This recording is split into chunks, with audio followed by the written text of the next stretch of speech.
Yo, what's up, world? It's the incredible Mr. Fantastic Skeme Richards, aka the Nostalgia King from the legendary Rocksteady crew.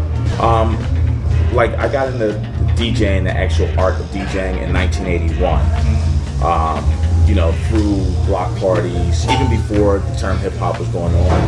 I've always seen DJs in the park, DJs at block parties, mobile DJs. So, and being black households, we always had records, jazz records, disco records, gospel records, funk soul. So music and records have always been around, since birth. And it just so happens that 1981, which was a long time ago, my OG, he was like the guy that I saw in Philly, and it was just like, I need to be like this guy. And it was him that really put me on to DJing and schooling me. So yeah, it's just always been around. It's part of my culture, part of who I am, and it's, what's made me. Honestly, I think it's a different thing going on now than what it was then. Now back then it was just kind of just natural. It was happening in the moment. It was still new. It was still fresh.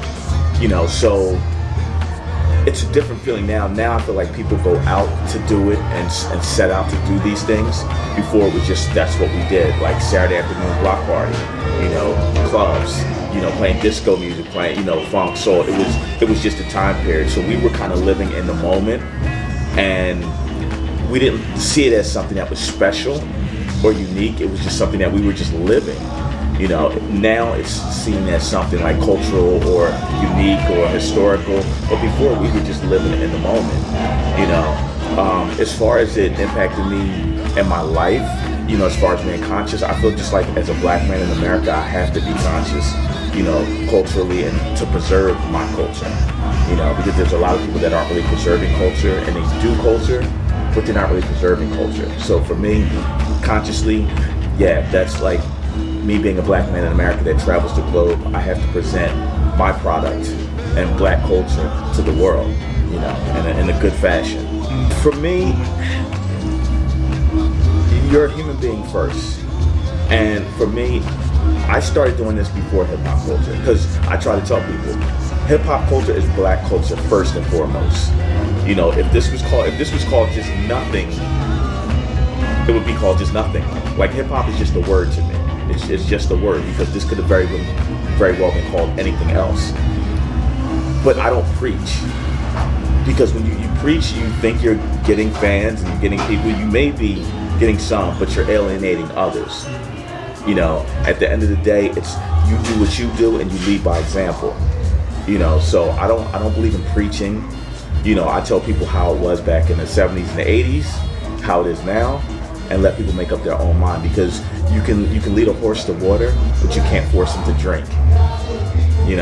So for me, it's just like, I don't preach. I just tell people, like, this is what was going on. This is the culture. This is how it, has always been.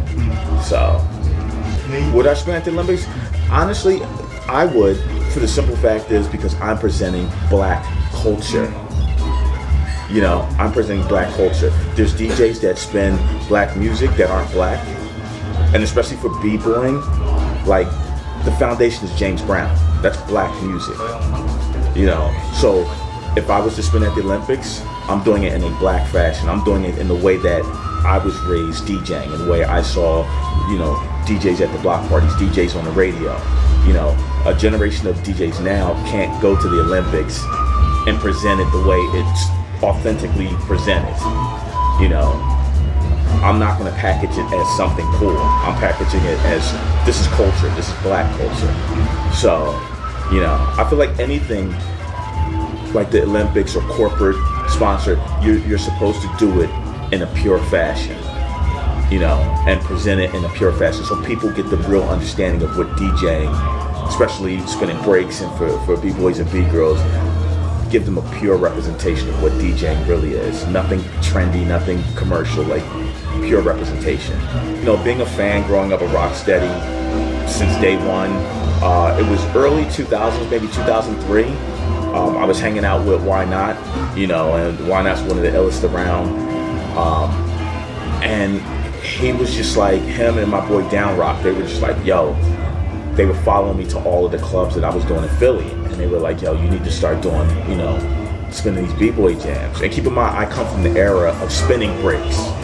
You know, so I was spinning breaks in 82, 83, 84, you know. So they were like, man, you're spinning breaks in this funk and soul like nobody else is spinning it.